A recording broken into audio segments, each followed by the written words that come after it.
Hi everyone, it's Jeannie with Makers Unify. Today I'm going to attempt to make this Merry and Bright sign with the napkin trick where you burn it off. You Mod Podge it on and then burn it off.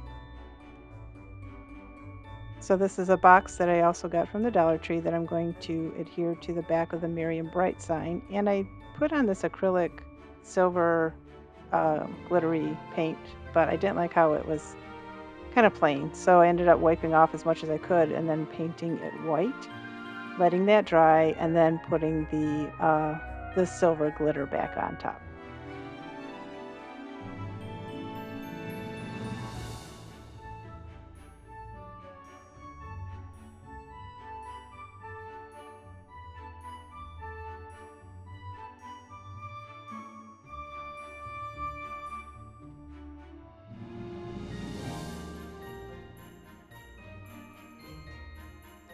I also did paint the Merry and Bright with the white acrylic paint as I didn't know how much would show through from the napkin.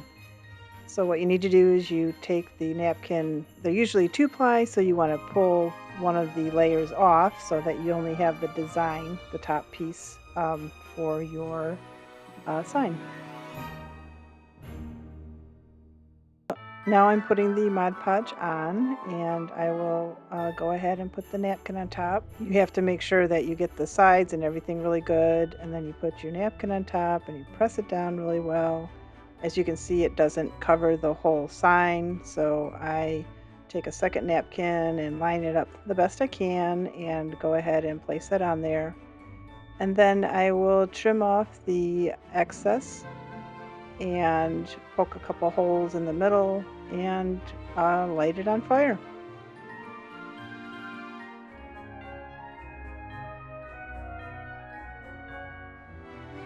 So as you see, it started going very well, burning the edges of the paper off, and then right there, kind of on your top right, it does burn the wood. So I don't know if I didn't have the Mod Podge all the way to the side of the sign so that it wouldn't burn the wood like that. But I wasn't really thrilled with how it turned out.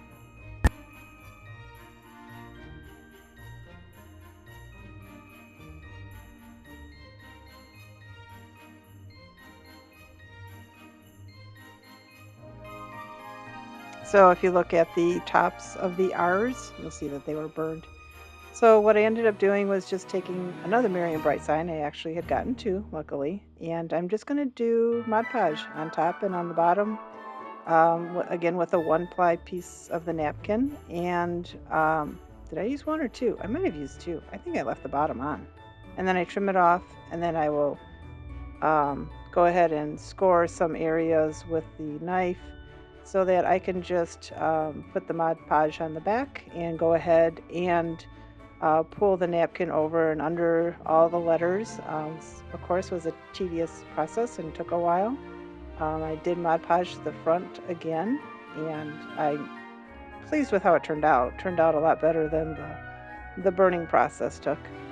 So here I am adhering the Merry and Bright sign to the front of the box. This way it will stand up nice, so I kind of eyeball it and center it on there.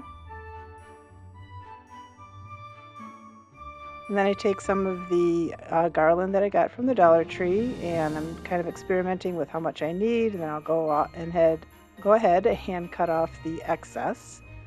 And then I have these berries. They're like frosted berries. They're kind of pretty that I also got at the Dollar Tree. And I have some red lights that I got at the Dollar Tree. And I'm going to go ahead and weave that in and out of there, and then put the berries in.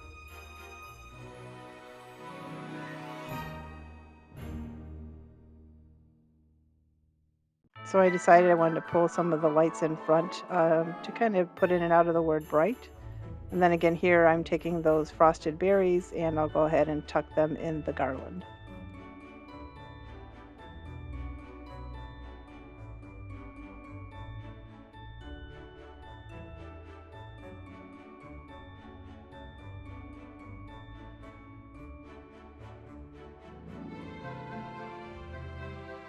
And this is the final Merry and Bright.